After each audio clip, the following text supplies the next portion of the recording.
Hello friends. मुझसे किसी ने पूछा था कि अगर हम स्टॉक मार्केट से प्रॉफिट कमाते हैं तो उस पर हमें क्या टैक्स पे करना होगा।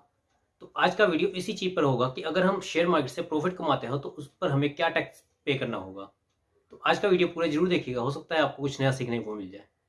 और साथ ही साथ मेरे चैनल भी सब्सक्राइब कर दीजिएगा। तो देखिए गाइस, जब भी आप शेयर मार्केट से कोई प्रॉफिट कमाते हैं तो उस प्रॉफिट पे कुछ ना कुछ टैक्स लगता है। इस टैक्स को मेनली दो पार्ट्स में बांटा जाता है। पहला होता है long term capital gain tax, दूसरा होता है short term capital gain tax. पहले हम बात करेंगे long term capital gain tax के बारे में कि long term capital gain tax क्या होता है।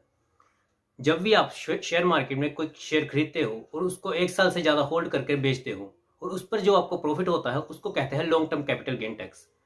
अगर वो प्रॉफिट 1 लाख से ऊपर है तो उस पर आपको 10% कैपिटल गेन टैक्स पे करना होगा। जैसे अगर आप कोई शेयर खरीदते हो और उसको एक साल होल्ड करके उसके बाद बेचते हो और उस पर आपको 2 लाख रुपए का प्रॉफिट होता है तो आपको उसका 10% यानी 20,000 रुपये टैक्स पे करना होगा।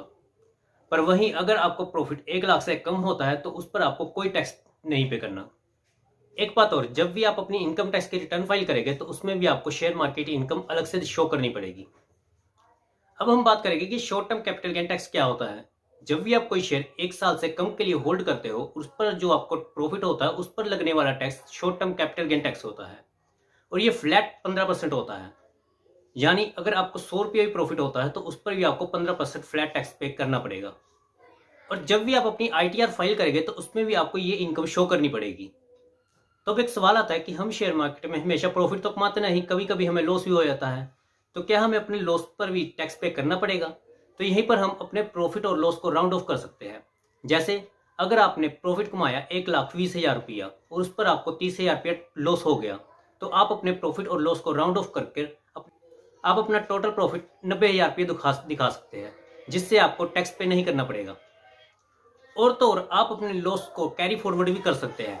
जैसे इस साल आपने कोई लॉस कर दिया, अगले साल आप प्रॉफिट करते हैं पर वो प्रॉफिट इतना नहीं होता कि आपका पिछले साल का लॉस कवर कर सके, तो आप उस लॉस को और आगे कैरी फॉरवर्ड कर सकते हैं।